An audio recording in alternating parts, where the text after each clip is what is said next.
Hey guys, welcome back to the booth here at the World Magic Cup. That's Ben Stark. I'm Marshall Sutcliffe. One more round to go before we cut to day 2 here at the World Magic Cup.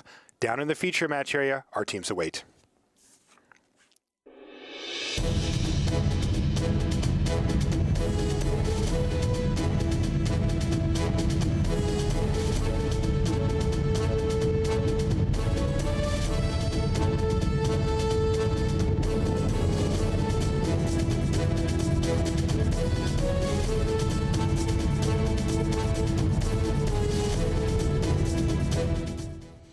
Hello and welcome to coverage of the World Magic Cup. Marshall Sutcliffe in the booth with Hall of Famer Ben Stark. We are in the last round of Swiss here on day 1 of the World Magic Cup, and we've got 2 teams scratching and fighting, Ben, to try to make day 2. Japan finds themselves up against it here, and they are battling Indonesia, both teams at 3-3 here in Unified Standard. We are already underway, as you can see in our feature match area, with Yuya Watanabe playing Jeskai Tokens, the same deck that we saw him play at the World Championship. And he's playing against Reza Elanga, who is also playing Jeskai Tokens. It's kind of funny. Is he playing Yuya's list? No, he's playing Mantis Rider. He's playing, doesn't look like, oh no, he does have Jeskai Ascendancy. So this basically is Yuya's list. So this is basically the Yuya mirror for day 2 here at the World Magic Cup. You know, I kind of favor Yuya in that mirror. Yuya, definitely the more experienced player. Yeah, so talk to us a little bit about that, Ben. Indonesia seems to be a bit of an underdog facing a far more experienced Japanese team here. Yeah, I mean, Yuya with an incredible 21 Grand Prix top 8s. On his own. Indonesia with an incredible 16 GPs entered between the 4 of them combined. You know, unbelievable. No Pro Tour appearances for Indonesia. You know, definitely a young and experienced team compared to Japan. Yeah, Japan has, besides Yuya, some more GP top 8s floating around there, as well as PT starts from each of the players. So off we go. Reza has Hordling Outburst to add to the already 2 tokens sitting there. All those GP top 8s don't equal 5/1/1s in play right now. Not currently, no. Wow, and he can even add to that if he'd like, though there's no pressure to do so right now. He's got 2 different options here. He's got a Lightning Strike or a Razio Alarm. And Yuya doesn't play any sweepers main, does he? I know he does on the board, but I don't. Let me find his deck list for you here, Ben, and you can answer that question for us. Assuming he doesn't, I don't see him catching up. Yeah, he has an Anger of the Gods and 3 End Hostilities in the sideboard, but in the main deck, he has no way to remove the whole board. So he's going to be facing 7/1/1s. I mean, I think Yuya is the one with his back to the wall, not Indonesia. Wow, and here is Goblin Rabblemaster, which is going to get struck down by a rather unfortunate lightning bolt for the poor Goblin there. And, of course, keep status quo here of 5 tokens for Reza versus Yuya Watanabe's, well, nothing. Yeah, I mean, the only way, Yuya has no sweepers main. The only way he can really catch up to this kind of board is with Hordling Outburst of his own. So take a look at Yuya Watanabe's hand there, Ben. What's the plan? Get some tokens out, maybe use Jeskai Charm to not get lethaled on an alpha using the +1/+1 and lifelink ability of it. I mean, Yuya certainly has outs. If he top decked a Hordling Outburst, he would be behind but not completely out. Yuya's in bad shape. This looks like he's in really bad shape. Also, off the top of the deck there for Erlanga, he found Mantis Rider? Mantis Rider. Yeah, that's correct. And Yuya doesn't have a Lightning Strike in hand. Yuya is really back to the wall in this game. He may be out of this game. He also can't cast anything this turn. He's used up his mana and has everything costing 3 or more, so bang. Yuya easily a candidate for best player in the world, one of the best of all time, but I don't think any of that is going to kill all these creatures. No, he's going to need the tools and the mana to do it, and he doesn't have it. I wouldn't be surprised to see this game end pretty quickly here and potentially put Indonesia in a position. Now, there's a cut here, Ben. The top 32 teams are the ones that are going to advance to day 2. Do you have an idea for how the tiebreakers and such are lined up for the Japanese and Indonesian teams here? Yeah, of course it's rough math. You know, we can't be exact, but it looks like most 4 and 3s will make it. That there will be around 10 4 and 3s, and that around 8 of them will make it and 2 will miss. Okay. Japan's tiebreakers are not great, but not horrible, so it is more likely than not they'll make it if they go 4-3, though they definitely still have to sweat out the breakers. Indonesia's tiebreakers are pretty bad, so we're not really sure if they'll make it with a win, but you never know. I mean, breakers only have to move a little bit for you to move from, dead last or next to last in 1 spot higher or 2 spots higher. Right. All right, so Yuya Watanabe found a secret of the way. That's not going to stop the end step raise the alarm from Reza here. He's going to get to untap, and Yuya, I mean, he's not dead here. He can use that Jeskai charm. He's not dead. The problem is, since he doesn't have any sweepers, man, the only out he has that's really relevant is Hordling Outburst. Oops, and that's going to do it yeah. right there. The plus ability from Chandra says that the wannabe 3/3 there cannot block, and that's going to do it. Reza is going to win game 1 against Yuya Watanabe. Yeah, and this is probably a pretty skill-intensive matchup. A matchup Yuya is happy to be playing against a more inexperienced player, but, when you get a good draw and run someone over like that, nothing else really matters. All right, we'll be back after these messages. Play like the pros by jumping into a Vintage Masters draft right now. Vintage Masters draft is available until December 10th. Join the fun by downloading Magic Online at www.mtgo.com. Start on your road to the Pro Tour in Vancouver next July by playing in a preliminary Pro Tour qualifier. With more than 2,000 WPN locations running events, you're sure to find one near you. Visit magic.wizards.com/pptq for schedules and information. All right, back in the feature match here at the World Magic Cup. We are in the last round of Swiss. It is Unified Standard, and we've got Indonesia sitting on the right side there against Team Japan on the left. And we're going to jump down to one of our side tables. Rahman is at 14 life, and Albert is at 18 life. So it looks like a significantly different matchup as we would expect here out of the Team Unified. That the decks are very rarely similar, even in the way that they approach the game, let alone, of course, colors and such. So what are these guys up to? We have Abzan mid-range versus, well, it says blue-white heroic, and I see a few cards indicative of that right now, looking to beat down pretty hard.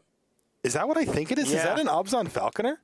He is really good in booster draft. He sure is. I have first picked that card many times, and this is actually sweet. These Battle-Wise Hoplites are now going to be in the air. Yeah, and you know what? I'm not saying that card is great, but I think this matchup favors the Abzan aggro deck because there's a limited supply of creatures from the blue-white heroic deck. And with that guy, they might have a few more creatures in some versions. We don't really know. At least a few more solid bodies. And that could give them a few percent in the matchup. Okay, I am just in shock a little bit right now that we're seeing the Abzan Falconer here. Send it to the skies. Yeah, I mean, I'm definitely not saying the Abzan Falconer is great and should become a staple in that deck. I'm just saying if there's a matchup for it, it might be against the deck with a decent amount of spot removal where you actually need the extra body. Okay. Well, one Battle-Wise Hoplite does get in there for 4. The other one got exiled by an Abzan charm, and Albert passes a turn back. It looks like Rahman is being coached. Do you see that hand? There's always the coach hand coming in and letting the players know. And remember, we're playing in a team event here, and it's team in the truest sense. These players can help each other out even in the middle of the match and give them advice. It's interesting, too, because the card in Albert's hand was Heliod's Pilgrim, and that's the card I thought that the Falconer would have been over, if I had to guess. Oh, yeah, it is curious. I wonder if he maybe slimmed down on some of the enchantments because he's got the Pilgrims to find them. Yeah, maybe wanting to minimize the variance a little, the deck's ability to lose to itself because it only drew 1 creature or 2 creatures and they got killed. Right. But that is what makes that deck good, is that you can pile a ton of things onto one giant hero and protect him. If you spread out, these creatures aren't really that great for standard. Right. Yeah, this does, right now, this looks like the makings of a fantastic grab bag draft. Yeah. But this is really interesting. He has now played a Heliod's Pilgrim, and it looks like he's going to get a few cards here off of Thassa's Ordeal. Yeah, that Hoplite's going to gain flying. It's going to connect. the Falconer's really not looking that bad right now. It really isn't. The moment for me is when Albert decides to outlast it. That's Yeah. that's when I know it's really arrived. But in the meantime, it's going to be, what, 6 damage in the air? Jeez, this thing is hitting very hard. 2 cards drawn. Who needs Treasure Cruise? And you take 6 there, Rahman, and you're going to drop down to 4. That means 1 turn. If he does not have an answer to that flying Battlewise Hoplite, Albert Budiznajia is going to pick up the first win here. So I don't see a direct answer, but I see a Sorin. Okay, that helps too. Right, so he can either gain life or make a flyer, and it looks like he's immediately chosen to gain life. It's a lot of life here. Sure. That's, what, 7 life he's going to gain? Yeah, it's not. No, it's actually 9 life. It is 9 life. Oh, and because of the +1/+1 counter from Anafenza, the Rakasha Death Dealer can't be double blocked. That's right. I didn't realize that immediately. So this is a great play, a clear play to +1 it here, because this is a great attack. I was thinking that the race is on. Yeah. Yeah, I was thinking the dealer was going to get double blocked. I was like, you kill the Falconer, but that's not really that great a play. This isn't really that great of an attack. But neither one can be blocked. He gets to gain a bunch of life, so that was the right play for sure. Of course, this game is still going because even if Rahman Did you see that life total switch? No, yeah, it was big. But even if Rahman can't kill Albert here, he can just take out Soren just like that. That's true. So, this could be a tight one. Though taking out Soren might have a pretty big cost to it as Albert drops down to 5. Yeah, I wonder if there's any shot he can get to 13 here. What does he have? 7, 9, 10 is that? 5, 6, 7, 8, 9, 10, and 11. One more when he attacks to 11. So he needs +2. So anything would do it. A Defiant Strike would win him this game when he attacks. Or Wow. a Feat of Resistance, a God's Willing wouldn't do it. Wow, he's got to decide what to attack before he gets those cards off that ordeal, though. Oh, right, because it's still going to be in the attack step. So if he finds one of those pump spells, he can decide to go for it. So the question he faces now is, let's say he decides to attack Soren. Does he win this game? All right, so I've got his deck list here. He's got 4 Defiant Strike, 2 Feat of Resistance that are lethal if he attacks Albert and finds one of those off the 2 cards. My gut tells me that that's actually the play. If he kills Soren, what is he doing? He's got 2 blockers that are chump blockers. And, we know also that Rahman has a Siege Rhino in hand, too, making things even more precarious for Albert. Plus he might just have even if he doesn't have a spot removal, he probably doesn't because he probably would have killed the Battlewise Hoplite. He could draw one. I like going for the win here. All right. All of them at you. Let's see what we get off of this. I like this play. He's on 5 or 6 outs. I think he has 1 feat in the graveyard. So I think he's on 4 Defiant Strike, 1 feat. All right, there's 1 card off the top, 2 cards off the top. Did he find it? Looks like no. He did find chump blockers? a chump blocker. He actually can't play the Battlewise Hoplite, and I think he's going to lose here. Yeah, the Siege Rhino can finish things off either way. Yeah, and he was kind of dead on board anyway. Yeah. And Albert certainly wants the life, so he was going to +1 the Soren. Obviously you don't concede in this position. No. But yeah, I'm pretty sure that Albert's got this. So close there. Yeah, that was tight. I think he had 5 outs. Yeah, Rahman has it, you mean. Oh, yeah, sorry. Yeah. Sorry, I think Rahman has it. And I think Albert had 5 outs, 1 feat for Defiant Strike, possibly used 1 Defiant Strike early in the game we didn't see, but it doesn't look like it from a cursory glance at that graveyard. Wow. So that was fun. That was fun. We got to spin the wheel there. A lot on the line here for these teams. If they make it to day 2, they get to come back, do a team sealed in the morning, and play 4 more rounds of T Unified Standard. Yeah, and even with mediocre and that's records, do it for that game. Even with mediocre records, they can still make top 8 because it's top 8 out of 70 teams, 72 teams, something like that. So it's not like this is some giant Grand Prix. Additionally, for a lot of these guys, only Yuya is like a really experienced pro out of these 8 guys. So I'm sure this is a wonderful experience, even to come back, at 4-3. I'm sure the other 7 guys, Yuya obviously wants to come back as well, but he's been on the big stage so many times. But for those other 7 guys, even to come back at 4-3, even if they go 5-2 and don't make top 8, that's probably quite an experience for them. Absolutely. Plus, I mean, just being part of the World Magic Cup for your country is so great, and coming back the next day and getting to play on behalf, and we see the flags. I don't know if you saw that big, like, head wrap the guy had. I mean, these people are really proud to be here. Right. And they want to keep playing. Right. Not for these, guys like you, but for the rest of these guys, this is a once-in-a-lifetime experience. Yeah. You don't just get to play in the World Cup every year. I mean, a lot of people play Magic in countries, and you're talking about a 4-man team. Right. I know personally, I'm a pretty decent Magic player, and I've never been on the U.S. national team, and I've tried, believe me. Yeah, and pretty decent is putting it about as low as you could go there and keep your humility intact. Let's take a look here, though, at Yuya Watanabe versus Reza Erlaga. And looks like Yuya's the one with the big token advantage here, and no play there from Reza. So now this matchup changes a little because they both potentially have sweepers. Take a look at Reza there. It becomes a lot more of a cat and mouse game where you want to gain the advantage, but you don't want to way overextend, knowing your opponent might have, play a sweeper because you're both token decks. This might be one of the few matchups where maybe you both board in sweepers. Maybe you don't board in all of them because then it becomes right to play around them. It could be really interesting. That is interesting. Yeah, it depends what they have to take out, how many cards they have that are actually bad in the matchup. But it could be right to board in none or all or anywhere in between of their angers and end hostilities. It really just depends on what they're taking out. I'm trying to take a look through the decks now, but this token deck is pretty new. Not to Yuya. Yeah, I mean, I don't know how long he's been working on it. It's really cool. It is really cool. I think a lot of the people saw it and picked it up for this tournament, and I think a lot of the teams with good pros and everything did, so I think it's a pretty well-respected deck. All right, so Yuya draws his card for the turn, but to kick things off here, the coast is clear for a Goblin Rabblemaster.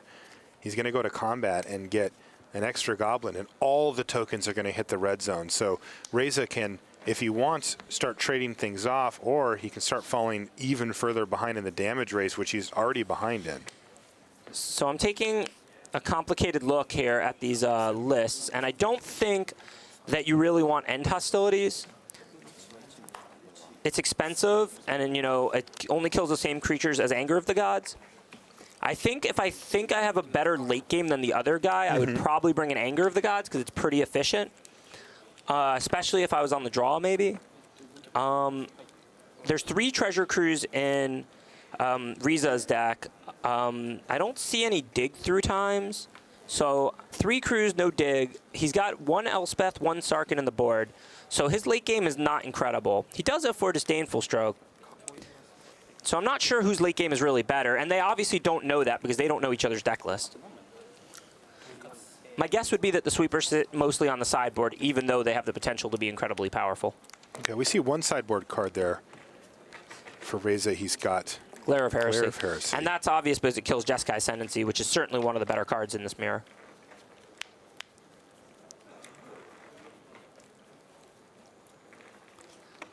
Man, it looks like we're going to see a triple block, or a block and then a double block, and Jeskai Charm,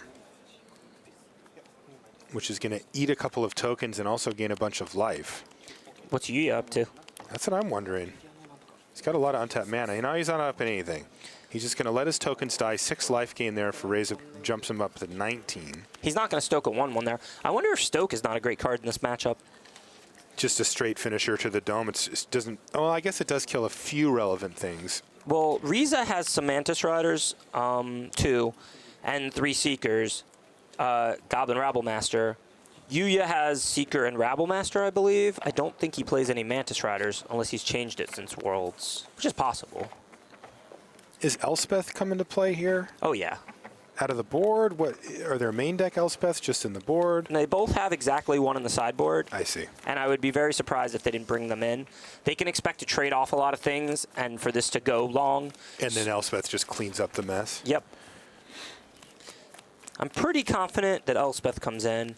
Sarkhan's kind of mediocre. I mean, it's hard to ping it to death with tokens, but it also doesn't really have anything to hit with the minus. So you're just playing a haste flyer that can potentially die to tokens.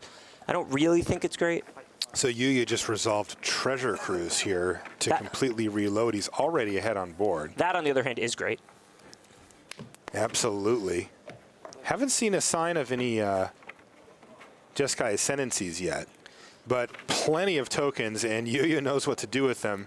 He's just going to jam with all of them. Is there another one coming? Wow. Wow. Can you do anything? This is going to be a big one. Another Jeskai Charm to just keep clearing out these tokens and keeping the life total in check here. It looks like Yuya can't do a whole lot. Did, yeah, Riza didn't lose anything. I think he actually gained a couple. Yeah. And it looks like he has a Jeskai Ascendancy in hand. I don't know that it's amazing. Yuya has Glare of Heresy in hand, right? He does. So you want to kind of play that when you can use it. If he could go like Jeskai Ascendancy, raise the alarm here, that would be a nice turn for him. Deal a lot of damage, maybe loot away a land. It looks like his hand is mostly Glare of Heresies. 2 Heresies and 1 Jeskai Ascendancy, I think. It's kind of interesting, because I definitely like boarding in Glare of Heresy for Jeskai Ascendancy, but you can't bring in 4 for just 4 Jeskai Ascendancies. Maybe like 2 Glares each, something like that. Well, Erlangen has both of them. And there's the Ascendancy for him. Yeah, and he only has 2 Glares in the sideboard, and Yuya has exactly 2 Glares in the sideboard. So obviously, when it's the type of card you're going to want to bring in 2 of, you're not going to board 4 of it, you're going to board 2 of it. And Erlangen's going to attack with all of his guys. He does have a Lightning Strike that he can use to untap them and get more damage, but it looks like he would rather do that defensively here, so he's just going to pass the turn. I'm actually kind of surprised he doesn't use Lightning Strike here, or even just Glare. It's not great, but pre-combat, I might have just glared one of those 1/1s. Just get the 1/1 out, get your creatures up to 2/2 in battle. I mean, you're dealing 3 damage, you're getting a loot. Well, you deal 6, right? Yeah, but you're dealing 3 either way. The Glare itself, casting it, is dealing 3 damage, right? Oh, I see. Instead of the Lightning Strike, sure. Yeah, well, I mean, if I have to hold one of those with 2 Glares in my hand, I would probably hold the Strike. I mean, it could definitely be correct to not use either. I'm not in any way, shape, or form calling this a misplay. I'm just speculating on what would have happened had he done that. If he had a land in hand that he really wanted to loot away, that would have been a lot more reason to do that. Since he didn't, it's entirely possible that, you know, his play of not casting it was absolutely correct. Yeah, so what he's done here is he's Lightning Struck one of the tokens. Yeah, I mean, he's ahead. No, he's not even ahead in the race, so I guess he didn't want to just do that and have his guys be tapped and have to take a bunch of damage on Yuya's turn. Right, so Yuya went to Glare of Heresy, the Jeskai Ascendancy, and Reza said, no, I'm gonna Lightning Strike to untap my creatures, make them 2/2s, and he figures, well, I'm not going to take any damage this turn this way. Yeah. It just feels like the loot is going to be pretty good. No, not really, because he didn't have a land in hand. Yeah, he's probably right not to raise the alarm. If he had a land in hand that he really wanted to loot away, then I would probably like casting Glare or Lightning Strike. Since he didn't, he was probably correct not to. Okay, so he takes no damage this turn as a result. Yuya has to leave his troops at home.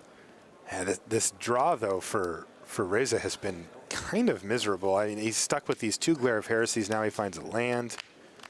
Yeah, it's all about the treasure cruises now that they're in the late game, the Jeskai Ascendancies. And Reza has treasure cruises of his own somewhere in that deck? He's got 3. Okay.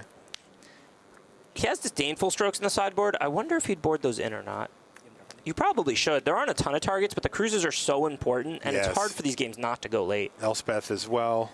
Yeah, Stoke the Flames if they're in, although I think those are questionable. The Chandras, though, the Chandras are really good. Oh, yeah, Chandra for sure. Chandra can help manage the board state in a big way. Here, though, is Goblin Rabblemaster now for Yuya Watanabe. Based on all the cards we've seen, I don't believe that Reza boarded in 4 Disdainful Strokes because, I mean, we've seen pretty much all the cards in his main, so I don't know what he would have taken out. I think he should bring those in, but I'm no expert in this matchup.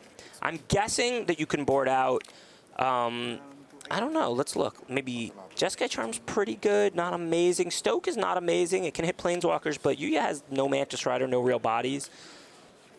Seeker of the Way, kind of the same. It could be boarded out. It's not a bad card. Wow, this is getting, like, is Reza actually going to be forced to go double Glare of Heresy on 2 tokens here? I mean, he's just dying. He has nothing in his hand. Yeah, I mean, you just have to do the math and figure out if that gives you extra turns, if you can win if you don't do it. Obviously, he's in a really bad spot now. Yeah, he certainly doesn't want to die with those in his hand. No reason to do that. And I guess he's just going to take out 1, though. This has him taking, what, 2, 3, 4, 5, 6 damage. Whoops, never mind. I think Yuya Watanabe is about to equalize here. Remember, Reza is up a game in their match. And bang, that's going to do it. So Yuya fights back with the deck that he played at the World Championship to get 1 win for him. So that's 1 win apiece for all of the Japanese players. Then Reza has 1 win for the Indonesian side. Now remember, these players, and these teams rather, are playing to try to make the day 2 here at the World Magic Cup. And they're fighting. I mean, the one who loses this is not making it. Right. Yeah, it's a really interesting matchup. I mean, it's really fun for me because since this deck is so new, and I certainly didn't play test with it or play with it at all before Yuya, I'm really trying to look at their sideboards, look at their main deck, kind of speculate what's important in the matchup and how they would sideboard. And, you know, I really don't know. I think Disdainful Stroke is good. I don't necessarily think you want 4 because there aren't that many targets. I might bring in 2. I think you could certainly have like 1 copy of Anger of the Gods or 2 copies of Anger of the Gods. I would leave End Hostilities on the sideboard. I probably wouldn't bring in a Race for only Jeskai Ascendancy because you have Glare that can hit that and maybe a little bit more, at least a Seeker or something, and 2 is probably enough. I would definitely bring in Elspeth. Sarkhan's kind of 50-50. Okay. Well, let's jump over to table C here, where we find Rahman Aribima versus Albert over on the other side. Now, they've already played 1 game, and Rahman won that game with his Abzan mid-range deck. And I got to say, looking pretty decent here, too, though I have gotten some respect for this blue-white deck. They can really hit hard out of nowhere, though he does look significantly behind on board from what I can see here. Yeah, I really like the way the Abzan aggro cards line up against this blue-white deck. I think the Abzan mid-range to Abzan control may be too slow. The heroic deck may be able to build a big monster pretty consistently and with God's Willing to protect it against those decks. But I think with the added pressure, all the cheap stuff, the Thought Seizes, you know, Bile Blights, I really think that this is a good matchup for the Abzan aggro. All right, so Rahman Aribima putting the thump downs on. He did this the last game, too. It was a close race. We saw Albert Buddha Sanjaya almost come up with it. He had 2 live draw steps to 5 or 6 outs in his deck, couldn't quite hit and lost as a result. But it was close, and it looks like he got off to the quick start, but the tide has turned, and Rahman is battling hard. And let's see, so how much is that? That's 9 damage right there. We get a look at Rahman, and there's Albert. Nice shirts, gentlemen. Look at these guys. Yeah, pretty cool. Would you wear that shirt, Ben? Probably not. Okay. All right, so not the most exciting play at this late stage of the game. A favorite hoplite from Albert Buddha Sanjaya. That is not going to get it done on its own, that's for sure, and it feels like Rahman from Japan here might just seal it up. Definitely got good things going. 2, yeah. If he doesn't have any removal, then Albert is live. I mean, he could draw Stratus Walk or Aqueous Form or something like that. Yeah, he's got to find a way to get 10 whole damage in. That is asking quite a bit. Yeah. I guess it's unlikely it would be 10. I don't know if he's got 5, 6, 7 power out right now. Does he have anything in hand? Let's take a look. Feat of Resistance. And a Stubborn Denial. So, I mean, he can... kind of not. Right, he can save his creature, and whenever he targets it, he can get 2 damage, so that's 7. So he needs to draw 3 damage. So he needs to draw Stratus Walk into something. All right, he's in the unenviable position of doing the block and then use my combat trick, which is obviously a situation where you can get blown out, but you got to do it here, and it works. Yeah. He's not in that bad a shape. He does have the biggest creature on the board. He's got a 7/7. Yeah. It can't be that bad, right? I mean, he's not in great shape. No. Both the Fleece main line, after it goes monstrous, and the Rakasha Death Dealer can hold off the 7/7. And just as you say that, Ben, the Fleece main line goes monstrous. Ooh, Hero's Downfall off the top for Rahman. Yeah, but that's okay. We know he's got the Stubborn Denial. Rahman doesn't know that, so he's going to try and kill that creature and win this game, I imagine. I think you're right, and he does just that. And he certainly should, because that could just be a land in his hand instead of a Stubborn Denial, but it is not, so this game remains close. Yep, so Stubborn Denial is just going to straight up counter it. These outfits are fantastic, by the way. I mean, I like a little flair. I like, how about a lot of flair? Yeah. Look at this guy. That's how you do it. He does really need to draw something to get that guy through. He's got a lot of cards that do it. All right, this one doesn't actually get anything through. Ordeal of Thassa, though, 4, 8, 10. does get interesting here. I mean, it doesn't give it any type of evasion, right? So, Right. But if he draws a God's Willing or a Feat, or a Feat of Resistance. it might be lethal. It could be. He's targeting it. It's going to make it an 8/8. He's going to attack. It goes up to 9/9. So, Yeah. yes, it actually is lethal. We're going to find ourselves in that same spot. Now, in this case, though, he isn't actually forced to do this, right? No, but it seems pretty solid. If it gets blocked by the Fleeceman, it's okay. You have chump blockers. If it gets triple blocked, it could die. It would take out the Death Dealer and the Anafenza. Does Ramen have regeneration mana available for the Death Dealer? We'll get the overhead shot and we'll find out. He does. He does indeed. So it's pretty bad if that trades for Anafenza, since that's his only way to win.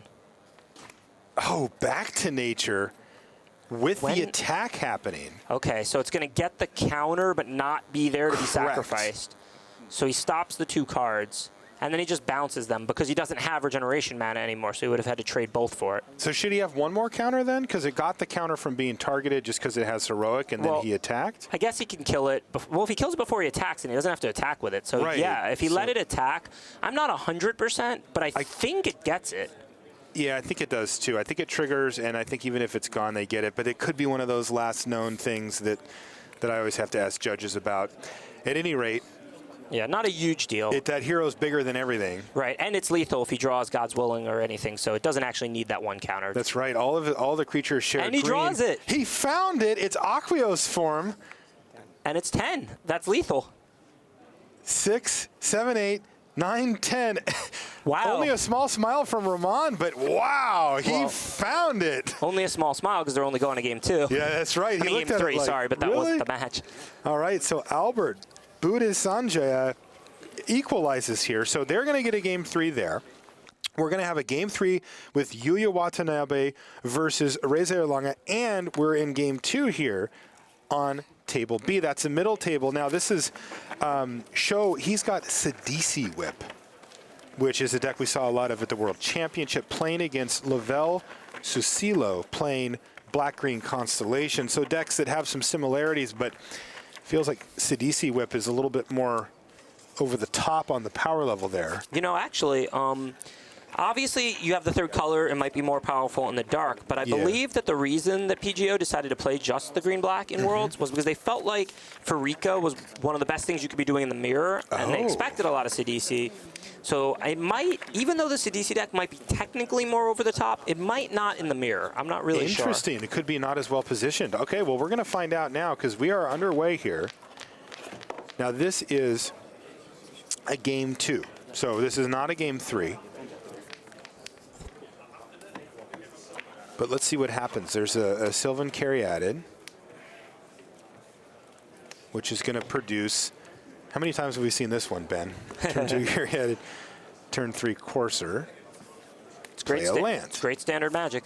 It is. This is definitely a signature play. He hit the land as well, so things moving nicely.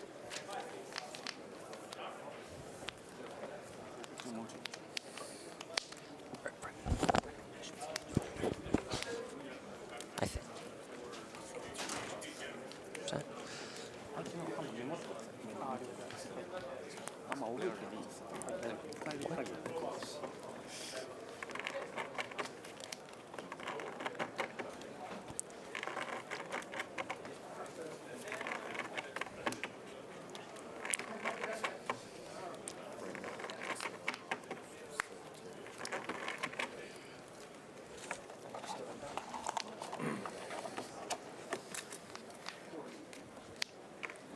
All right, Sylvan Caryatid on the other side and a Reclamation Sage as well.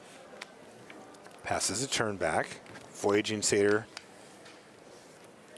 there to do the dirty work with a Nykthos if once Lavelle gets ahead enough to make it profitable. It's interesting to just cast. Oh, he Reclamation Sage the Courser. Okay, we were looking away for a second. Yep. And Sidisi. Ooh, but here's Sidisi now on turn 5, so There's a creature. Yeah, this is looking like pretty solid. It does. Yeah, it looks like Show's pretty quick here, too. I like that. Looks like he's played this deck a fair bit. Most of the Japanese are very fast. I've never been more impressed than I've played Shota in one of the most complicated block matchups. It was like Constellation against Bug Control. We had 15 things out, and he took all his turns in 30 seconds. Just one thing, done. It was amazing. It's a lot of processing power. You need to do that. It's unreal. I'm looking at the board and just lost. Shota's making 10 plays in 30 seconds. Take a look at Show, and there's Lavelle. Indonesia versus Japan for day 2. Now, the winner of this is not necessarily guaranteed day 2, but they have a decent shot, especially Japan. Yeah. The loser, though, is out. You're Yeah. not making day 2 if you lose this match. So these players are playing for their tournament life here. Yuya trying to stay alive for the Dream Chase. Dude, did you see that shirt that Show's wearing? Future Sight pre-release T-shirt. Yeah, Going that's, old school. that's cool. And yes, that's old school. Yeah, sure. For some people. Not for you. I mean, I started playing a little before that, the Dark or something. Right, so it looks like Show is receiving ample coaching from his teammates there. And in they come, CDC trigger. I would too if I had Yuya available. No kidding. Ugh. How much you could learn there. All right, 3 lands, though, means that no additional zombie from Sidisi, but everybody's hitting the battlefield, and oh, this could get very interesting.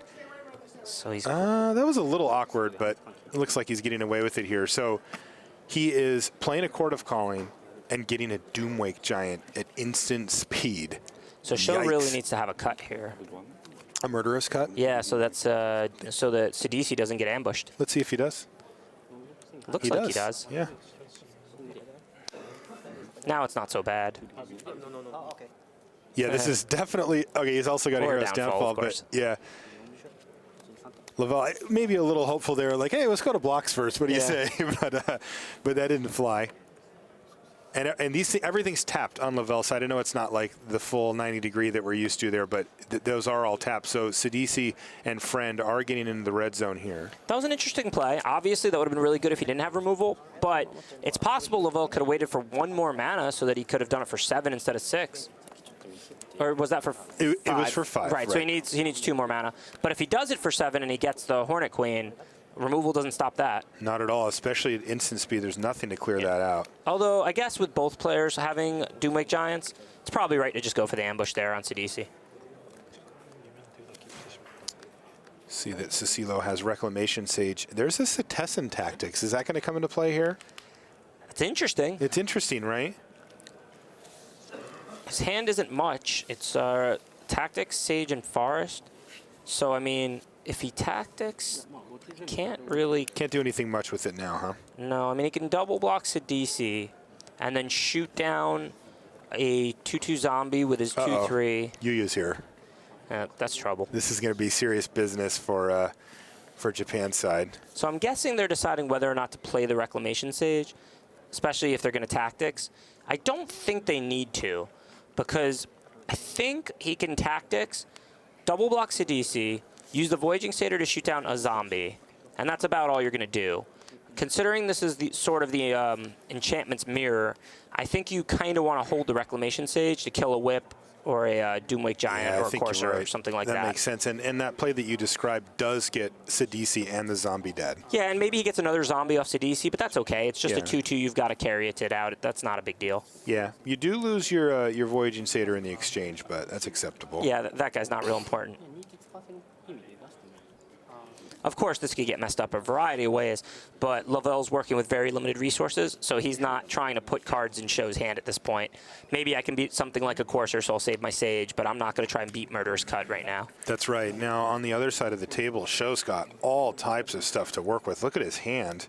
Doomwake Giant, Murderous Cut, Soul of Innistrad, and even a Courser of Crewfix.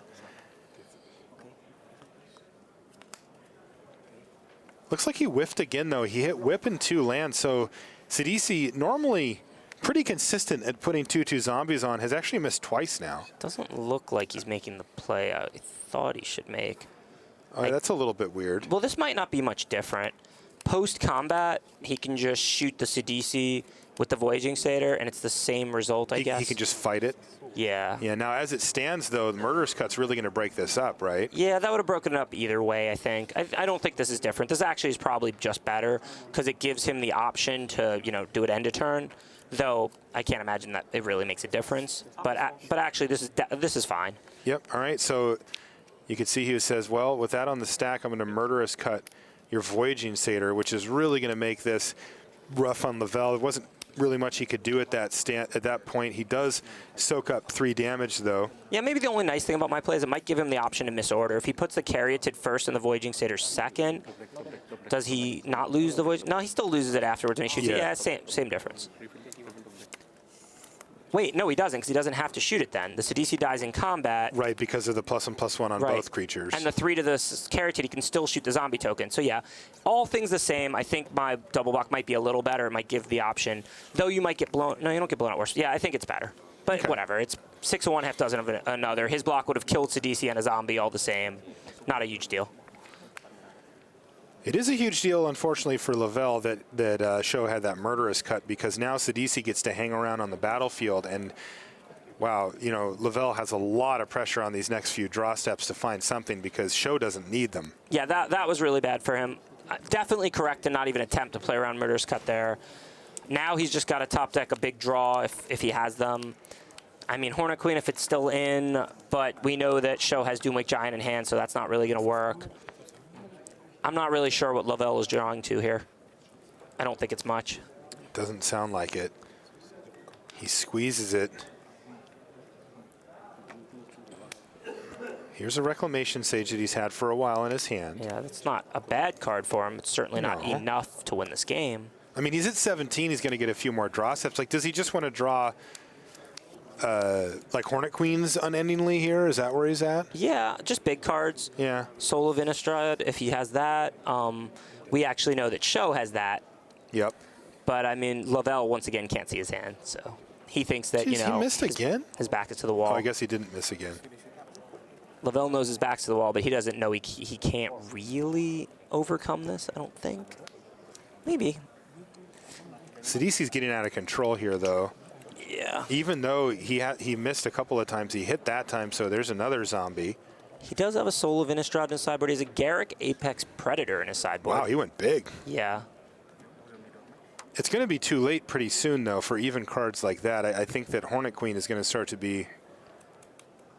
But we know that Show has Doomwake Giant, so even Hornet Queen is not that effective. No, it's not.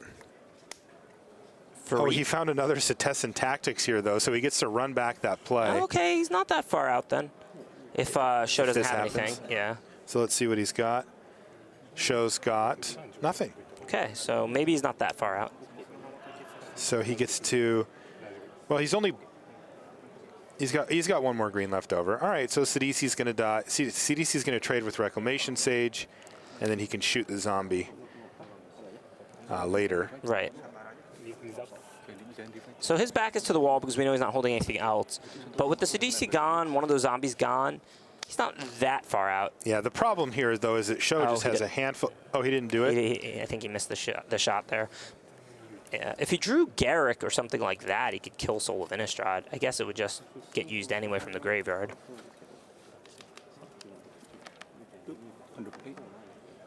Yeah, I think he just forgot to do it. Yeah. All right, well, there's a Doomwake Giant. Yeah, I don't think it That's not costs quite him. big enough, right? No.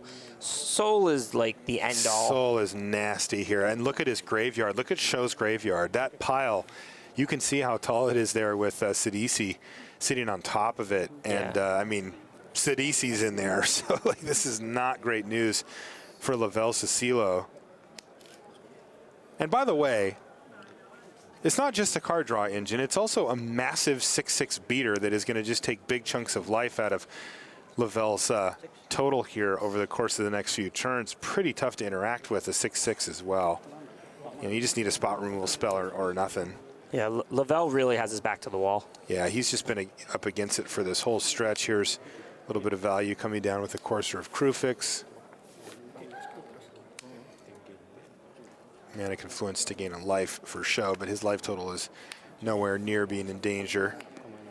So to give you a little bit of a bigger picture, on table A, Yuya Watanabe versus Reza Erlaga, they're at a game 3 situation, though I know that Yuya's right now helping show.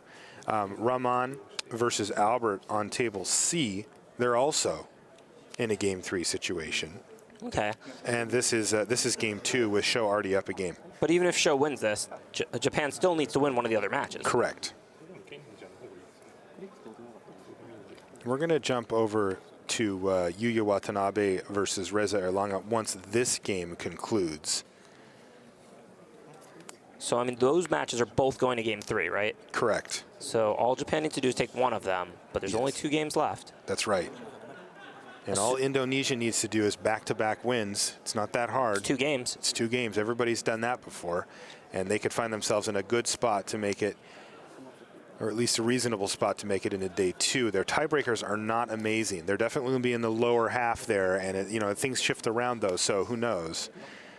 Like I said before, though, we do know that the loser of this match is not making it to day 2. So first step is getting out of this, and they've got their work cut out for them. Team Japan, one of the kind of storied teams of Magic history. Japan has definitely had its moments over the course of the game's history of the long 21, almost 22 years. Yeah, I remember when they really exploded. When I played on the Pro Tour for the first time from 1999 to 2004, Japan had some finishes, but they were kind of quiet. And then from 2004 to 2007, they just exploded. They won Player of the Year 3 or 4 times in a row. They won Worlds. They won the team competition. Yep. They were all So over the place. The match just ended. If you notice that the handshake was extended, and that means that Sho wins for Japan and does force that scenario that we just saw, that we just talked about, Ben, where we've got 2 game 3s lined up. We're going to jump to Yuya Watanabe versus Reza Erlaga, and this is going to be the first one. So right here, Yuya Watanabe can just seal the deal. If he takes his Jeskai Tokens deck and beats Reza and his Jeskai Tokens deck, then we'll have Japan putting themselves in a spot to make day 2 at the World Magic Cup. Yeah, and Riza's on the play here for game 3. He is. This seems like a matchup where that could be a pretty big advantage. Right, yeah, that makes sense. We've seen that, in fact. There's that Anger of the Gods. You talked a lot about that a few minutes ago, Ben. Yeah, it's really interesting. The cat and mouse games that you can play with, you know, very powerful sweepers against token strategies. I like a very small amount, I think. I don't know if I would even bring in both. I might bring in both Angers. I might bring in 1 Anger. I don't think I'd bring in 0. I think I like a very small amount of that effect. Having 2 of them in your hand seems not amazing. And you don't really want your 1 in your opening hand, but there's definitely games where you can, like, cruise into it and then swing a game. And it is really powerful at times. If your opponent is assuming you don't have it because they haven't seen it, and then they way overcommit and you have it, it could be huge. All right, so here's Glare of Heresy to just get rid right now of the Seeker of the Way. So we're all even up here. Lands, 1-for-1s. Ooh, there's a Treasure Cruise off the top for Reza. Now that could change the way that he decides to play this game. Yeah, his hand looks pretty solid. Not, you know, a nut draw on the play that's just going to pound you into submission, but he's got the Ascendancy. He's got Cruise. Looks like he's going to have things to do. See what Yuya's. Oh, Yuya misses his land drop here, Ben. Oh, that's unfortunate. That could make things very difficult. Now, he is lucky here, though, because Reza has a tap land, so it's probably just going to be the Ascendancy this turn, though. He could have played a Chandra if he had an untapped land there. And Reza's hand is pretty defensive, so he's certainly not going to kill Yuya quickly. But if Yuya keeps missing land drops and not doing anything, he's probably going to fall pretty far behind. You can see that that Reza has managed to draw a lot of his top-end stuff here. Chandra, he's got a very controlling hand. Right. Anger of the God, Chandra Pyromaster, and he's got the big top end with Elspeth and Treasure Cruise to kind of seal the deal. Right, his hand is pretty nice with the Treasure Cruise, the Anger of the Gods, and then the top end. And right on time, Yuya draws his own Anger of the God. So it looks like they are kind of both playing that game. Yuya, though, wow, so that actually ended up being a decent turn. He wasn't done with that turn yet. He did actually have raise the alarm, so he gets to make tokens and an erase to immediately take down the Jeskai Ascendancy. So no value there. And, and Yuya's hanging, but there's this value could here. be bad. And you see how quickly Yuya picked up that token. He knew it was coming. Yeah. Yuya needs to draw land. This could be a really good game if Yuya starts drawing land. It will not be if he doesn't. Okay, you drew the land, right? He drew the land. Great. Now let's see what he wants to do. He's online a little bit. Let's see what his hand looks like. Lightning Strike, Stoke. He's got his own Chandra. He's got an Ascendancy. His hand looks pretty stocked up, Yeah, too, and he's got an Ascendancy I as don't well. think Ascendancy is really an option because his last token would get pinged. I think he can stoke the Chandra to then burn it out with Strike. And just try to minimize it. Yeah, I mean, if he attacks it for 1 and plays the Ascendancy, it's going to get pinged and Chandra's going to go back to 5 and out of range. So I don't think that's an option. I think Yuya might just stoke it now so that it can't get Disdainful Stroked. But I don't know if, he thinks Riza has and/or would bring in Disdainful Strokes. I'm guessing that's mostly what Yuya's thinking about, because I think his only play here is to stoke Chandra. I don't know if he wants to do it now or later. Feels like it'd be pretty disastrous if it got countered, and what's the upside? Well, it might change Riza's play.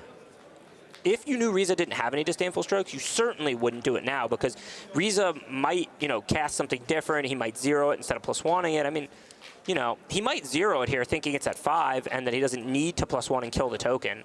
I don't think that's the case, but it could be with his hand. His hand could use lands. Well, he drew a land, so now he's even less inclined to zero it. But yeah, I like what Yuya's done here. His back's to the wall. I don't think you need to show him the stoke. On his turn. Yeah. Yeah, he's going to do it here, though, for sure, because could have been his last cast to actually resolve a stoke since his token was dying. With our perfect information, we know that Disdainful Stroke is okay, but with them not even knowing that the other ones have Planeswalkers and Elspeths and stuff like that, maybe assuming a little bit of it, but not really knowing how much, I don't necessarily think anyone wanted to bring in Disdainful Stroke.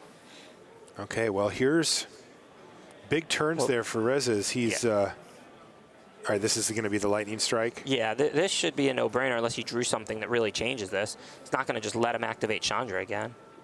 I'm not sure what Yuya is really thinking about. He went for it and then kind of pulled it back, like looking to review his options. I mean, looks like. I guess what he's realizing is that he could strike it next turn because it can only go to 3, so he doesn't have to strike it. Yes. But you're letting Chandra zero. That's Yes. drawing a card. I'm pretty sure you just strike it. He did Lightning Strike for his opponent off the top. And he didn't draw a land, so he can't just slam Elspeth, so that's cool. Oh, and he's short of casting Cruise too? Wow, so he couldn't really do anything. So he just doesn't have anything this turn. I mean, he has spells he can cast in his hand. We can take a look, but it's just Lightning Strike. Well, if Yuya does nothing, he'll almost definitely strike in a turn, because with the loot, it'll allow him to cruise next turn if he doesn't draw a land. Right. So I think he should do that. I think he should strike anything Yuya plays or strike Yuya if Yuya doesn't play anything. And Yuya looks like he's trying to decide if he wants to get his Ascendancy online. He does, because now he can kind of go off a little bit with those raise the alarms and get loot so he can find more lands. Yeah, and that's a great play by Yuya if he had a creature, because your opponent probably has to have something in hand. It's probably a strike because he didn't cast anything, main phase. So you don't want to run a creature into strike when you could run the Ascendancy and he has nothing to strike, but basically is still incentivized to cast it. Right. Basically, we're seeing great Magic all around so far. Yeah, this has been fantastic stuff. Really tense down there, too. You can see, the tension level kind of raises when you get the other players hovering around. Yeah, it's easy to know that Yuya is one of the best ever. But, I don't know much about Riza, but I like how he's played this game. Certainly seems like he is focused and in the zone here. He knows that he's playing for his team's tournament life potentially here. In fact, he just is. He needs to win this. If he loses this match, they're out. I mean, that strike is not 100% intuitive. The 3 damage is near irrelevant. He's just doing it to put cards in the graveyard. Certainly the correct play, but definitely a play I could see not everyone making. But he does draw the land now off the loot and everything, so here comes Elspeth. It's even a windswept teeth to stock up that yard a little further for future treasure cruises. But yeah, Elspeth is going to be huge here. Yeah. Yuya's going to have to find an answer to that quite quickly.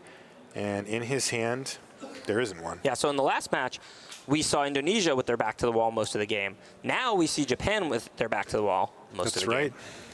Which is kind of cool because it will give us game 3, match 3. It definitely could do that, yes. Speaking selfishly from the booth perspective, I'm kind of in for that. This one's not over, but Yuya really needs to find Glare of Heresy for that Elspeth. I think if he can Glare and raise the alarm this turn, he can maybe stay in it. All right, so this is a big draw step then from Yuya. If he doesn't find Glare, I don't know how many times that Elspeth can get activated. I mean, I guess he has Anger of the Gods, but they're hitting so hard. He finds Lightning Strike. That just doesn't do it, does it? Well, he gets to loot if he plays a 2-mana spell, so he could find, the glare off that. Oh, no, he would need glare on a land. Yeah, so that's moot now. That's the problem, is that he's still stuck on 3. He does have Anger of the Gods to try and come back. The problem is, with an Elspeth in play, Anger's actually not a very effective card. And I think Yuya knows that. That's why Did you see the way he snapped that into his hand? Yeah. He says one time. Well, he got what he was looking for. I think Red White Temple is almost the card he would have chose to draw there. I mean, maybe the glare itself, but I mean, he needs to basically play this, scry, and the next turn have the ability to glare and Anger or something like that to get himself back in this game. He's trying to decide what to discard to the scry. I saw that one of the options was Elspeth. He could just feel like that's happening so much further away. It looks like Chandra Pyromaster is actually what he discarded. I actually really like that discard. Elspeth is your way to win. He needs to play land, basically, like I said, and play like Anger and Glare, things like that. So, I mean, I don't think he should have time to Chandra, or that Chandra's most likely going to be enough to turn this game, whereas Elspeth on 6 could. It's hard, it's complicated, it's close, but I think I like that discard. Also, I'll just agree with it, whatever Yuya does, so that I can look good. I do that, and then I reverse engineer it. I do that with you, too, though. Yeah. So that's good. See, it's a compliment. You do it with me, and I do it with Yuya. We're working up the chain. Right up the chain. So Glare of Heresy off the top there for Reza means that the Jeskai Ascendancy can go away if he wants it to. Yeah, and I don't know if he'll do that or not. I mean, he's not that scared of the Ascendancy because obviously Yuya is not on the offensive. But if he leaves it out and he tries to kill it like next turn, Yuya could play an instant then and have good blocking. So it really depends on what his options are for this turn. Knowing his hand that he wants to cast is a cruise really badly, that he should almost definitely going to cruise this turn, and just the Glare, because he obviously doesn't want to Anger the Gods. This makes a lot of sense. It lets him cruise for cheaper, and he doesn't really have anything else to do yet. So now he'll just cruise, pumping his guys again. Forgot to put that in the graveyard. You helped. All right, and there's that treasure cruise you just mentioned a second ago, Ben. So here's 3 more cards, and I'm assuming he announced his trigger here, his triggers for the Jeskai Ascendancy as well. That was his second non-creature spell he's played this turn, so his tokens are 3/3s. Right, and they're debating which to discard. Should probably be the Anger, but, you know, pretty good shape either way. Starting to think maybe like the only way I can lose is sweepers don't want to put too much out. I agree with that, but I would probably keep the Hordling Outburst this way. If Yuya sweeps the board, then he can follow it up with Hordling Outburst. He can have an immediate follow-up. Right. I don't see myself needing Anger when I'm way ahead like this. Right. So, I mean, I don't really like that discard. Oh, this is why he kept Anger, because his guys are 4/4. Never mind. I stand corrected again. This is a nice play. I mean, don't get me wrong. Hordling Outburst for post and Anger from Yuya could be good, but I think this is 12. So Yuya, plus he's got 3 more 1/1s. Yeah, this is great. This is a great play. This was definitely the correct discard. This is a great play. Wow. So that's 4/8/12? Yeah. Yikes. So now even if Yuya sweeps the board, I mean, he's just going to make more tokens with Elspeth. The Anger got in a lot of damage. Yeah, this was a great play. That was a sick play, and Yuya actually has to wipe the board right now. Yeah. And interestingly, is he okay on red mana? Like, I know one of his red sources is a Shivan Reef, but if he has a second red source, then it's okay. Yeah. All right, he's fine. He's got the monastery there, so that's okay. Yeah, but even after he wipes this board, he could play Elspeth, but they're both going to have 3 Elspeth tokens. That Elspeth's going to be on 7, so it's going to threaten to ultimate, so that can't work. I mean, I'm not seeing it. I think we're going to get Game 3, Match 3 for it all. It does kind of feel like it's moving in that direction.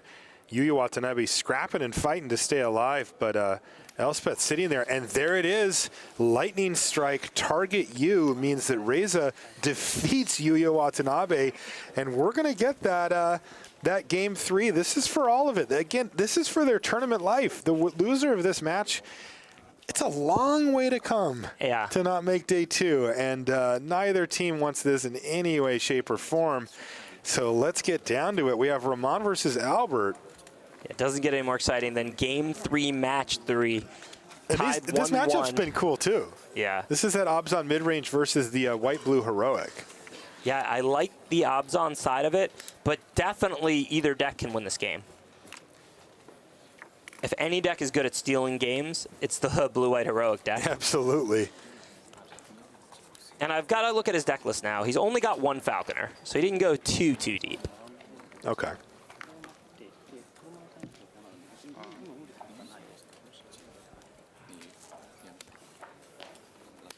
All right, teammates in place. And we are ready for battle. Ideal start here, though, from Rahman. He's got a Fleecemane Lion on turn 2. Looks like we're going to see a 2-drop from the other side. So this is interesting. You know, he's going to be on the play here, and this is where the sort of the back and forth tempo plays can really get out of hand in standard. I mean, I can easily see a situation where there's a 2-drop for Albert, but then it gets removed on the other side. Although, actually, with green-white, there's not much, huh? That's what I was about to say. Yeah, now that I look at it, that actually isn't going to happen. Basic Plains, Basic Forest means even if he puts a black source into play, it has to come into play on tapped, or he most likely can't do much, only a second Fleecemane if he has it. And if Albert plays a creature this turn, he can suit it up and have God's Willing open next turn and potentially get things going. So this is actually going to be really interesting because this is like two kind of decks playing the aggressive route and both feeling like they're going to be the aggressor as we see Rahman jam into the red zone there with that Fleecemane Lion. Yeah, and this has the potential to be a close race. Only one of these two decks has 2 Ordeal of Heliod in it, though.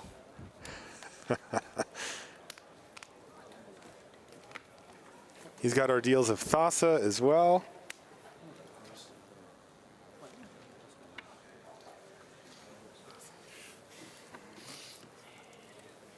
All right, so a pair of Fleecemane Lions. The pressure's definitely on Albert. If he has a perfect hand or close to it, he could definitely win this game. But he can't afford to not start pantsing it, to not have the God's Willing. Did you say pantsing it? Pants, you know, you have creatures and you put pants on them. That's slang for auras. Yeah.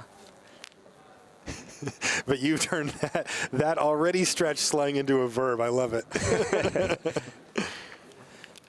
I think he does have it all. I think I saw a God's Willing in his hand when he's flipping through it. What does it look like if he has it all? Does he start suiting it up and attacking? Is that how that works? Or yes. does he get to play defense? It depends on exactly what he has, but if he can put auras on that guy, he should be suiting up and attacking, but he can wait the one turn because then he'll just get value out of the Seeker also. It depends on his exact hand. If he has a land in his hand, how much the things cost. I mean, with the hero out, obviously the auras only cost 1. Even the 2-mana ones. So, I mean, next turn, he could potentially slap 2 different auras on that hero, have the Seeker be gaining him life. This could be a really good game for Albert. Of course, we have to see how much removal Rahman has, and, you know, if he has the ability to cast them. It looks like he has 1 Hero's Downfall in hand, and he does have the ability to cast it. Yes. But Albert has a God's Willing in hand, and Najani's Presence. So this actually is going to be really tight. This is going to be really, really tight because what Albert can do is he can take it here if he wants and then try to crack back by it for $1 million with lifelink. Yeah, there's no way he blocks here. This would be a terrible It's just block. way too risky, right? Yeah. I mean, you know that Rahman probably has 1 removal. You do your blocking when you have 2 up here, and you can use the Presence and the God's Willing. Whoa. Yeah, I don't like it. I mean, this is risky business. He's going to lose both his creatures, right? Well, no, the other one should trade, right? Right, but he's still going to lose it. Oh, he's going to lose his creature, yes. Yeah, and he doesn't have any more bodies in hand. You have to assume that Rahman has 1 removal. This is not a good play. Wow. I mean, I'm not saying this because I can see his hand. I understand. Yeah, Seeker gives lifelink. He's going to gain lifelink. He has an aura to play on his next turn. You can just take the 6. I mean, Siege Rhino isn't great for you, but I mean, you can't make this play. Wow, so this could be a big setback for the Indonesian team. Let's see if he's got a recovery plan lined up here. Well, it looks like he has another hero. Okay. Which maybe is why he made the play, but it's still not a good play. He just lost tons of resources. If he really wanted to block, he could have maybe double blocked one of the Fleecemanes. That would have been a little better. If he had a second hero in hand, I could definitely see that play. Because if you double block one of the Fleece mains, you provoke the removal, you use your God's Willing or Ajani's Presence, you pretty much win. I don't think Raman would use the removal with Yuya watching. If he double blocked, I think he would have just said, okay, hero first, take 3, I'll trade the Fleece main for your hero, and I'll play whatever I can post-combat. Right. But then he still has his creatures, Ajani's Presence. He doesn't get owned like that, really. Yeah. So, I mean, I don't think that's a reasonable play on that turn. I think double block is reasonable, or I think take it is reasonable. Okay, well, we've moved on from that turn, and now we've got to try to reconstruct a win here if you're in Team Indonesia. Yeah, he's not and completely he's in out a of it. decent spot now. Right, he can still win with this hero. The reason he made that play was, I guess, he had backup hero. So, Okay. I mean, this hero could definitely still win this game. Japan looked like they were out of removal. So Albert's hand right now, if we take a look at it, is a God's Willing and an Ordeal of Thassa. I think he's already played the hero there, the one that you see on Yeah. the screen. So he's got God's Willing and Ordeal. And Raman drew a BioBlight, but we know that Albert has the God's Willing, so he's going to be able to slap that Ordeal on and basically go nuts. He's going to get to draw a bunch of cards, protect it from removal. So he's still probably a favorite in this game right now. If Raman had a Siege Rhino or something great to slap down, well, that's decent. So he finds an Arrow of the Wilds. Of course, it has Death Touch. Yeah, this is going to come down to the top cards of Albert's deck now. And this gets very interesting as well if you're an Albert seat, because Raman has 3 mana available as well. The Death Touch is actually going to be a pretty big deal here, because even though the hero's bigger than it, it would represent a trade and force Albert to use one of his protection spells. Right. But since Raman has 3 mana available, he can go probably for Murderous Cut or a second Downfall. Well, check this out, right? If he puts the Ordeal on it, it's too big to be BioBlighted. Now, we know that Raman's removal is BioBlight, and Albert doesn't know that. But he's got the God's Willing to protect it from a removal in response. So if he puts the Ordeal down, it gets it out of BioBlight range, which is most likely the correct play. Then he can attack. He can draw a bunch of cards. He can see whether he finds a second removal or not. Oh, wow. This is a big one, although it doesn't play perfectly because he's going to have to choose black here. Right. And that means that, like, does he even get to attack into the air? Does he have to choose black? He can choose green, right? The second +1/+1 counter gets it out of BioBlight range. Right. You're totally right. He can. It won't die to it anyway. I don't know what he chose. It will shrink it, though, in that case. But that's okay. Then he can attack because it can't be blocked by the Air of the Wild. And he can trigger everything, draw all the cards. I don't know what he chose, but if he chose green here, I think he's money. Yeah, we will get that information here. We'll see right now. If he attacks, we know what he chose. Well, not necessarily. If he chose black, it may still be correct to attack. He draws 4 cards, right? Fair point. Yeah, I mean, green was definitely the correct choice. I think he chose black. He did choose black. We just had that confirmed. Yeah, I think if those are both Ordeal of Thassa's, which I think they are, I think I would still attack even having chose black. You think he just realized it? Did you see his hand? Yeah, I don't know. He should have definitely chose green. Yeah, green was the right choice. But I think he's going to have to live with his decision here. I mean, I still like an attack. I mean, reload. Even if you make a mistake, you then want to play perfectly from that new game state. You don't, you don't reverse engineer new plays that are also wrong to make your previous play right. You just have to make the best play available now, which was definitely attack. He drew 4 cards. He could have easily found a feeder, God's Willing, plus or just guys to play or whatever. That's actually the key, though. He needs to find creatures to play. I think he drew a pair of. Yeah, it looks like he whiffed. Ordeals. It looks like he whiffed, but in 4 cards, you assume you're going to find God's Willing, Feeder Resistance, or a creature. Right. So, I mean, I like that attack, but yeah, if he had named green, wow, he would be sitting pretty. I mean, the game's not over. I mean, the Ultimate Fleece Main can block that thing. I don't know exactly what Albert drew yet, but definitely could have chose green. I wonder if they realized it or not. I saw him kind of do one of those fists, like, ugh. Yeah. I think they saw it right after as well, Ben. Yeah, exciting. It wasn't obvious at first blush, but it certainly makes sense once you realize that your creature doesn't actually die to the BioBlight. Yeah, it just becomes a 1/1. It grows to a 3/3. You get all those cards. You still have your heroic, awesome creature in play. Then you can put your more enchantments on it from your hand, depending on what he has. And that's going to be super important here because it looks like his hand is a pair of Ordeals and an Aqueous form. It would have been perfect. Wow, yeah, so Raman would have had to top deck a removal or he would have lost. Yeah, absolutely. Yeah, and we know Raman's out of removal. We don't know what he top decked, but his hand was only a Rakasha Death Dealer. Is he going to monstrous here? No, just take 3. He's got other plays. Right, he's got the Death Dealer. Okay. But he bricked. Wow. That was huge. It was huge. That could have been the match. We'll find out. We get to watch the rest of it here. Remember, we're all tied up. Yeah, both of the other matches went one direction and then the other. And Albert is still live. If he draws a creature and he slaps Aqueous Form and Blue Ordeal on it, and then Ramen Bricks, I don't know what's going to happen. I mean, it depends what creature it is. If it's a Seeker, he's going to be able to put the enchantments on the turn he attacks and gain a bunch of life. If it's a hero, it's going to get real big. But I don't think he could afford to brick that turn. This turn is going to be dicey. Yeah, this is getting sketchy. He's got Aqueous Form, Ordeal of Thassa in hand. And that did not look like and he didn't find it. Japan wins and puts themselves at least in contention to make day 2. Yeah, they look good. We think they're likely. Yeah. It's hard to say with all the tiebreakers. There is a chance that they don't make it, but it does look likely that Japan advances. And, you know, given the rich Magic history of Japan, they're going to be very relieved to be making it to day 2, Ben. Oh, yeah. I mean, Yuya's still chasing the dream.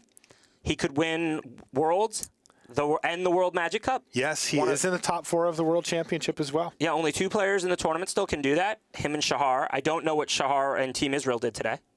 They were doing well earlier. I don't have an update. I'm sure that we'll get those once we're ready at the news desk, as there's going to be all types of different results and things coming in. I'm sure Rich has been pouring over the numbers over there as well. So why don't we send it over to the news desk now and see what Rich has for us. All right. Thank you for that final round from Marshall and Ben Stark down there. We have a ton of fantastic Magic to bring you between now and the end of the show. Not least, who makes it into day 2 and who misses out at the 4 and 3. It's going to be incredibly tense. But first, a statement from Wizards of the Coast. Marcio Carvalho has been disqualified from the 2014 World Magic Cup for intentionally presenting an illegal deck.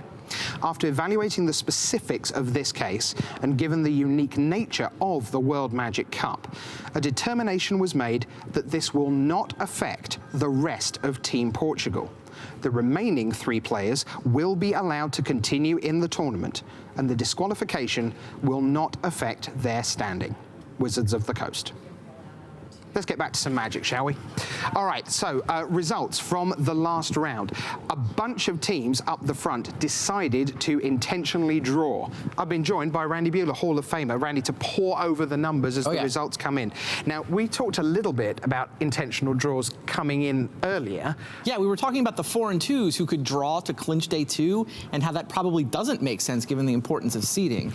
But it does make sense if you can draw into a 1 seed. That makes a lot of sense. Malaysia drew with Israel, so Malaysia clinches the 1 seed, and Israel, they'll be the 1 seed in their pod. Maybe not the number 1 seed overall, but there were some draws at the very top where those teams are guaranteeing that they'll have the tiebreaker edge over everybody in at least their first pool tomorrow.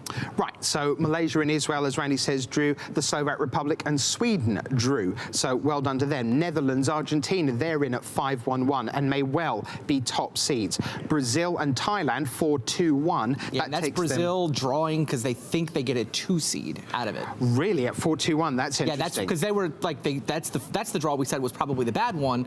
But if they think because their breakers are so good that they're drawing into a 2 seed. Okay, plenty of other 4-2-1 draws. Russian Federation and Portugal, Hungary and South Korea. Well done, Hungary. They fought back from 0-2 to 4-2 and then drew their last round to guarantee their slot in day 2. We will reveal all the pods seed by seed in just a few minutes when we have the final standings. Can't wait for that. Meanwhile, Spain through at 4-2-1 by beating Singapore. That means Chapman Sim is out.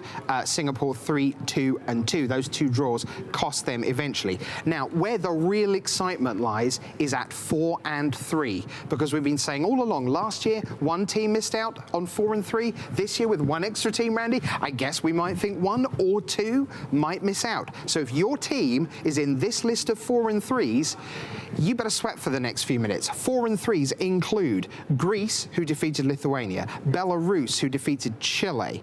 Then on we go, we have Dominican Republic at 4 and 3. These are the ones with the awesome Garrick hats, too. Right. I'm glad we get to see them again. Absolutely. Well, hopefully they're at 4 and 3. Well, true. Right. Colombia 4-3. Slovenia, Venezuela are both at 4 and 3. Further down we go, Germany Germany, big news this, they're at 4 and 3, but that means France, Randy, are at 3 and 4. We will have a new champ. We absolutely will. France are The Germans, by the way, that's 4-0 in constructed after starting 0-3. So they have the sweatiest of sweats. They are right on that, because that's what happened to Sweden last year. Let's see what happens to Patrick Dickman and his teammates there. So Germany amongst right on the edge, we think, at 4 and 3. South Africa, 4 and 3. That's a great performance. They may well be safe. They had some very good results early, and obviously the quicker you win, the better your tie rates are going to be. So we'll see how that pans out in just a minute. Norway are amongst the 4 and 3s, and Guatemala, having beaten Panama in the last round, are also at 4 and 3. Well, some of you may suppose, I can't think why, that I'd be supporting Team England at this event. I'm delighted to say that they are not at 4 and 3. They were at 0 and 2 this morning. Now they're at 5 and 2. And joining Brian David Marshall over in the comfortable chairs is England's David Inglis. Thanks, Randy. Thanks, Rich. Brian David Marshall here. I'm talking with David Inglis. David, you started out in this tournament 0 and 2. What were you thinking? Our seal decks weren't very good, and we started out 0-2, and my team, we were very disheartened, but like this tournament's really, it's a marathon, not a sprint. So we rallied back. We were quite fortunate to win our last round, and then we felt very confident in constructed. We'd played lots. We'd all played a lot of the format, and our decks were we thought our decks were excellent. Tell us your deck configuration for the Team Unified Standard. So Fabrizio and Terry's playing blue-black control. I'm playing Abzan Whip, and Francesco Giorgio's playing Mardu. We wanted to play both blue-black and Abzan, but obviously Hero's Downfall is the crossover card. But luckily, if you play Whip, you can play Murderous Cut, which basically solves the issue of spot removal in that deck. That's very nice. Yeah. It's an elegant solution. We were trying to figure out where people were going to go with that. What do you have to do? You know, staring at an 0-2 in terms of like cheering each other up and like getting everybody to sort of stay engaged and focused on winning. So when we were at 0-2, I sat down against Team Belgium, and I got out my playmat, and I started to laugh and joke a bit, and we cheered up a bit. And playmats are awesome. We haven't lost a round of using playmats, so I think we'll all need to get one for day 2. But when you went into the feature match area, you didn't get to use your playmat, right? That's true, but we had the best deck, which is Mardu, and Fabrizio guiding the way, and is truly excellent with all the Val decks. So you're 0-2 to 4 and 2, and then you had a little bit of you were looking at the brink of extinction, and you said we would like to draw. You actually asked for the draw in the last round. Tell us about how that played out. We asked for the draw.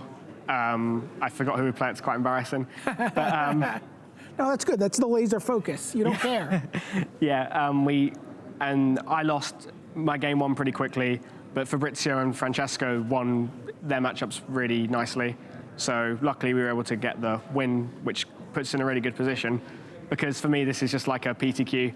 One of my best friends in Magic, Neil Rigby, is qualified for Pro Tour Washington. And I really want to go with him, and for me, this is just the PTQ. So that means getting into one of the top 8 teams, which will give all 8 of those teams airfare and an invitation to Pro Tour Fate Reforged in DC. This is just just a pretty big deal. Yeah, no pressure. Yeah, I know you're a big Patrick Chapin fan. Yes. That's actually what Patrick said about his Pro Tour journey into Knicks to get here. Well, that was my PTQ. Yeah.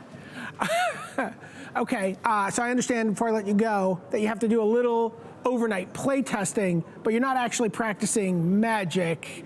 You're going to be practicing Italian.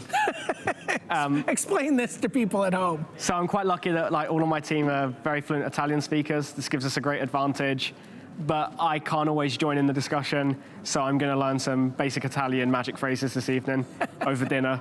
We'll probably be eating pizza or something like that. But it's very exciting. I can point you to an excellent carbonara. I'll give you that after we get done here. So for David Inglis, this is Brian David Marshall, sending it back to the news desk. Thank you. All right, thank you very much to Brian David Marshall there. More interviews on the way with BDM in just a little bit. Randy, as we threw across to BDM, he said, there's one result I'm really, really interested in, Rich, that you haven't given me. Well, I can tell you that Macedonia moved to 2 and 5, Bolivia 0-7, I'm afraid. So that was the one you wanted.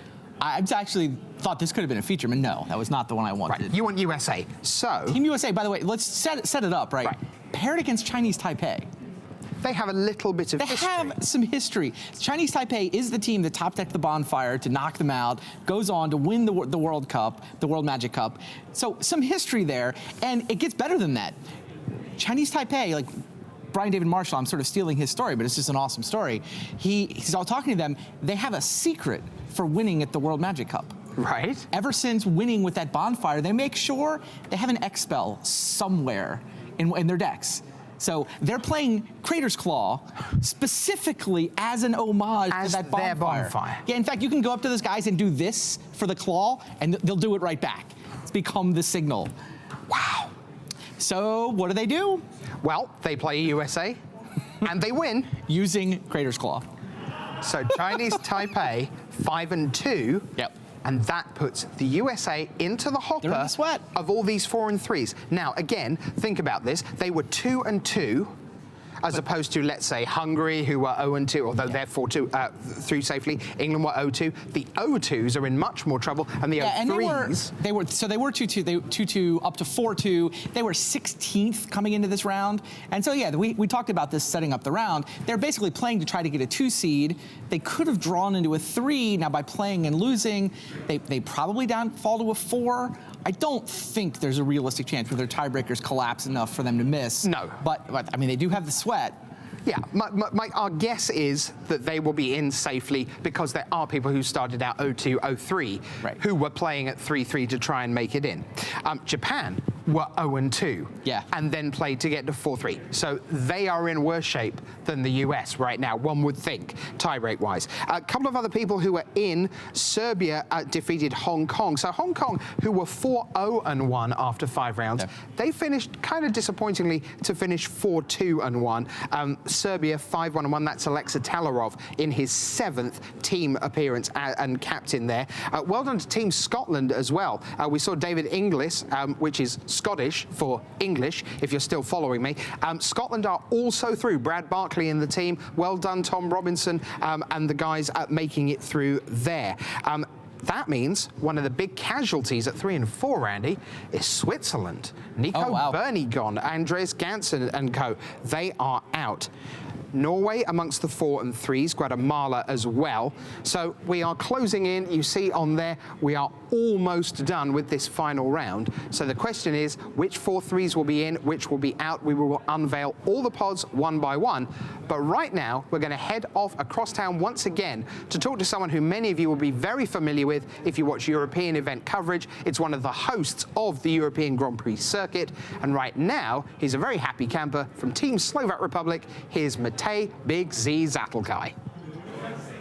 Thanks, Rich. Brian David Marshall here with Matej Zatelkai. As you alluded to, Matej, we heard the guys at the desk talking a little bit about this idea of a draw at the top of the standings. Tell us about what, you started off 5-0, you lost your 6th round, and then you look at the standings for the 7th round. What's the decision that goes on there for a team? Basically, our decision is to take it one step at a time. The first, most important thing is to get to the first pod, to be the first seed in your pod on the next day.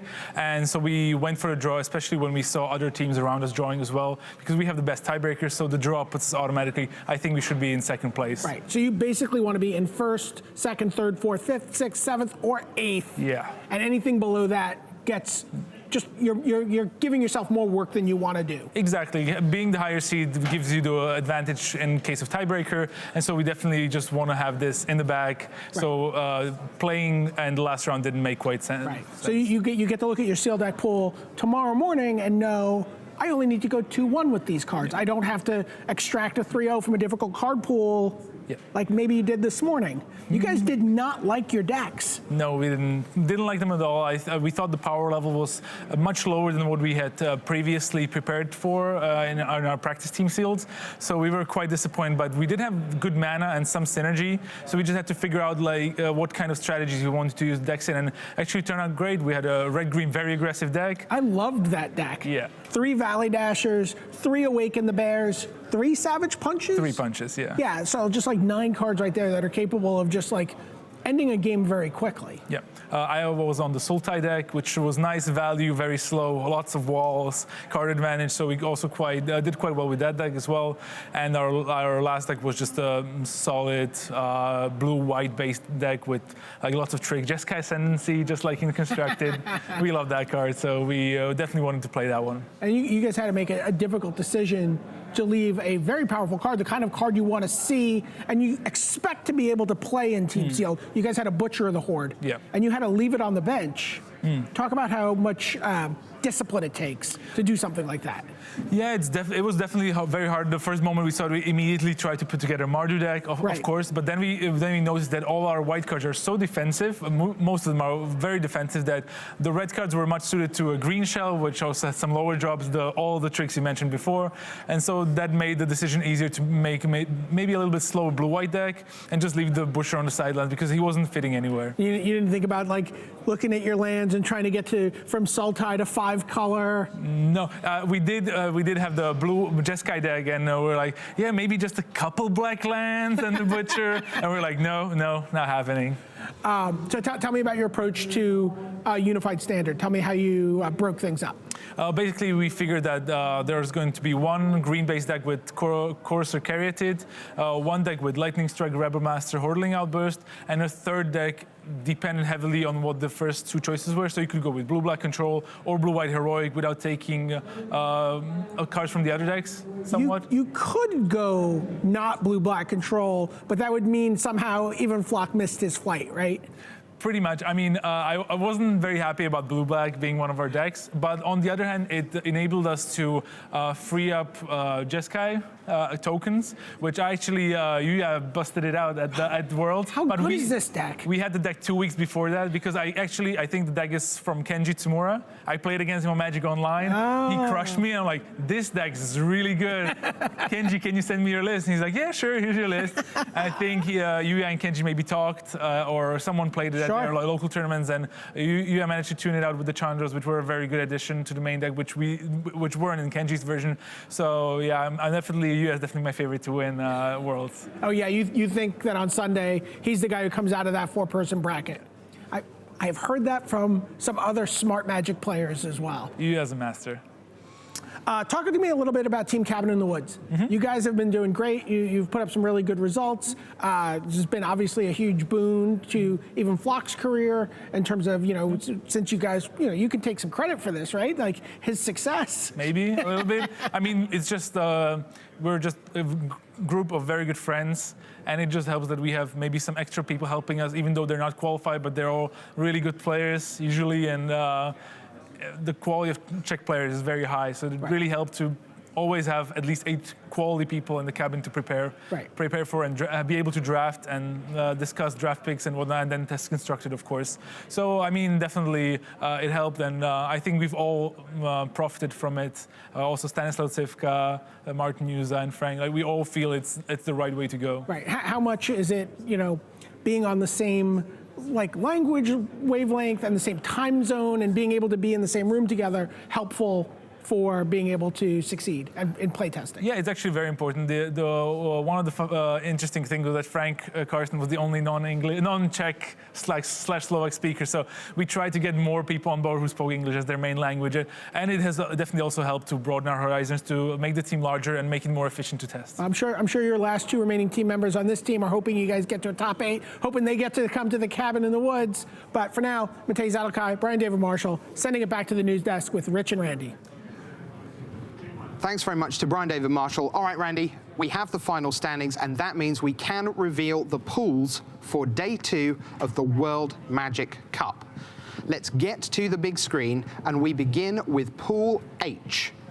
Pool H looks like this. Let's take a look on the screen. Your number 1 seed in Pool H tomorrow morning will be the number 8 seed, Serbia, with a 5-1-1 record. Wow. Your number 2 seed in Pool H tomorrow will be the 9th seed overall, the Czech Republic, on 5-2. Clean cut there. Our 3rd seed will be number 24. Congratulations to South Africa with a 4-3 record. And the final member of Pool H will be number 25, Slovenia. So you have Serbia, the Czech Republic, and Slovenia, guys, all in the same pool together. Crazy. Yeah, that's fun. That's fun, but what really stands out to me there is South Africa. This is a big finish for, you know, a small Magic country. Great stuff. Let's go to Pool G. In Pool G tomorrow, your number 1 seed will be the 7 seed, Uruguay, on 5-1-1. Your number 2 seed will be number 10, Chinese Taipei, the 2012 champions. The number 3 seed is the Dominican Republic. Pedro Papatera makes it into day 2. Congratulations to them. And the 4th and final seed in Pool G is the United States, Uruguay, Chinese Taipei, Dominican Republic, USA. We get Chinese Taipei versus the USA again? Yeah, I can't believe That's insane. I can't believe you guys stole my Expel story that I stole from Josh Bennett, by the way. Right. So We'll get the another United one. States. Let's just run it back. United States against Chinese Taipei will be tomorrow. Crazy. Part 3. Let's go to Pool F. Our number 1 seed in Pool F is the number 6 seed, Argentina, 5-1-1. Our number Nice round of 2 applause seed, from the floor on that yeah, one. number 2 seed, the Mexicans at number 11, Marcelino Freeman and the guys. The 3rd seed in Pool F is number 22, Denmark, Martin Muller, Thomas Enevoldsen, Simon Nielsen and chums. And finally, your 4th seed in Pool F, Colombia make it through on 4-3. So a real Argentina, Mexico and Colombia with Denmark representing Europe in Pool F. Central America and South America really seem to be surging in terms of the competitive Magic scene. We're seeing more and more players. I talked to a lot of players here this weekend. You know, really excited to be here and really excited about the future of Magic. You know, from that part of the world. Let's go to Pool E, and here we go. Number 1 seed in Pool E is the 5th seed, Sweden, making amends for missing out last year, 5-1-1. The 2nd seed in Pool E, England, 5-2.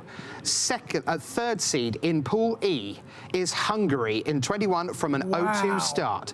And your final team in Pool E is the 28th seed, Norway. It's an all-European Clash of the Titans in Pool E. Let's go straight into Pool Every time we D. reveal one of those 4 seeds, we hear a gasp from the crowd. Right. 2 Hall as of somebody Famers in else that is pod, by the through. way, Ole Rade and Nikolai Herzog. Nice. Right, Sweden against Norway, going to be epic stuff. Let's go to Pool D.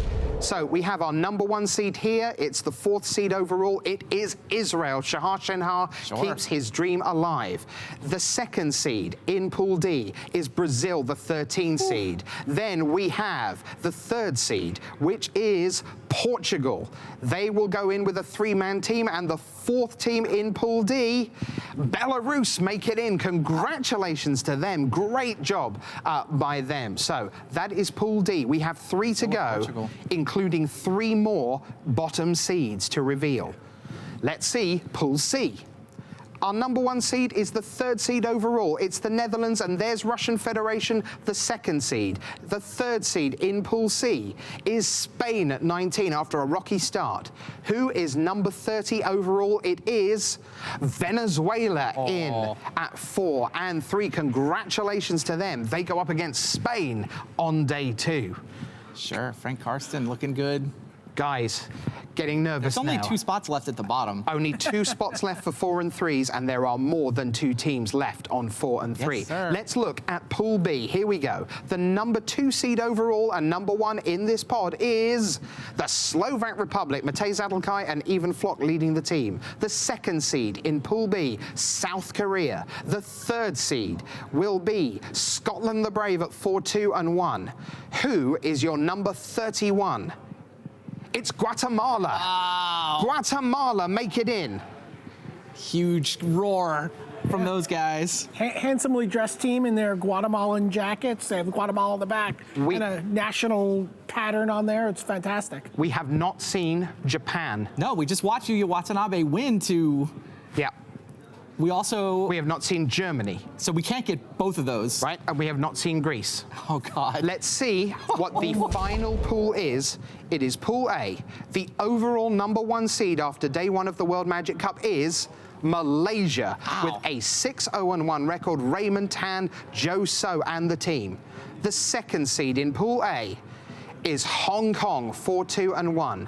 The third seed, it's the number 17, it's Thailand. This is quite the Far East group. Who joins them? Who is number 32? It's Greece. Oh, my Greece make goodness. it in. Japan are 33rd and Germany are 34th, missing out on 4 and 3. Oh, my goodness. And for the Dream Chasers, Dream crushed. Dream crushed. Yuya's done. Yuya is done, and Shahar Shenhar is the last Dream Chaser going for a trophy in both hands on Sunday. Those 32 teams will be back tomorrow for day 2 of the World Magic Cup. But now that we have those seedings, BDM, I'm pretty certain that it's time for the end of day wrap.